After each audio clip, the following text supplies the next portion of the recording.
예상이 나오고 있습니다. 예. 지난 20일 국제 금값이 사상 최고치를 경신을 했습니다. 금값이 다시 오르기 시작한 이유는요, 크게 두 가지로 볼 수 있는데 첫 번째 바로 이제는 금리입니다.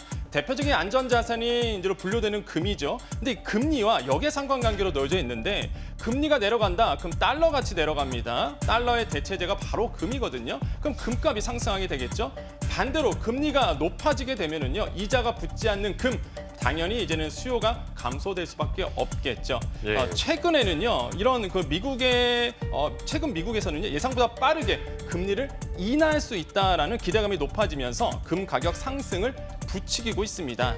두 번째 변수는 바로 지정학적 불안정이다, 이렇게 볼 수가 있겠는데 최근에 이란 대통령이 헬기 추락 사고로 사망을 했습니다. 예. 이로 인해서 중동의 지정학적 리스크가 다시 불거지고 있고요. 이런 관점에서 금값을 다시 한번 이제 자극을 하고 있습니다. 네, 뭐 금값이 계속해서 오른다 얘기 나오니까 어제 그 사금을 채취하는 분들에 대한 네. 얘기도 전해드렸어요. 참 금 재테크에 대한 관심이 높아지는 것 같습니다. 네, 그렇습니다. 지금 뭐 금 재테크 많은 분들이 이제 관심을 갖고 있는데 금값이 치솟다 보니까 많은 분들이 사실 금에 대해서 수요가 많아지고 있습니다. 하지만 금 아시면은 사실 무겁잖아요. 그러다 예. 보니까 다양한 투자 방법에 관심들을 많이 갖고 계시는데요. 상황이 이렇다 보니까 뭐 금을 소비하는 패턴도 달라지고 있습니다. 최근에는 젊은층 중심으로 소규모 단위의 금 재테크를 하는 소금족들이 늘고 있습니다.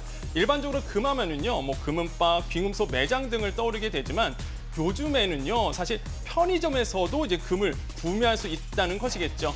접근성이 좋고요, 비교적 가격 부담이 적은 저중량 금을 구매할 수 있어서 수요가 급증하고 있습니다. 실제로 금 자판기를 운영 중인 G편의점 같은 경우에는요, 0.5g부터 10돈까지 다양한 단위의 골드바를 손쉽게 구매할 수 있고요. 뿐만 아니라 지난달 C편의점 같은 경우에는요, 카드형 미니 골드바를 출시를 했는데 이게 한정 수량이었습니다. 1g짜리 같은 경우가 이틀 만에 매진되기도 했었어요. 이처럼 이제 소금족이 늘어나다 보니까 1분기에 1g 이하의 그 골드바 판매량이 지난해 4분기에 비해서 68%나 급증을 했습니다. 골드바의 가장 큰 장점은 역시나 차익이 나더라도요, 세금이 붙지 않는다는 것인데, 하지만 구입할 때 이미 부가세 10%, 그다음에 세공비 5%가 붙는다는 그렇죠. 점 꼭 기억하셔야 되겠습니다.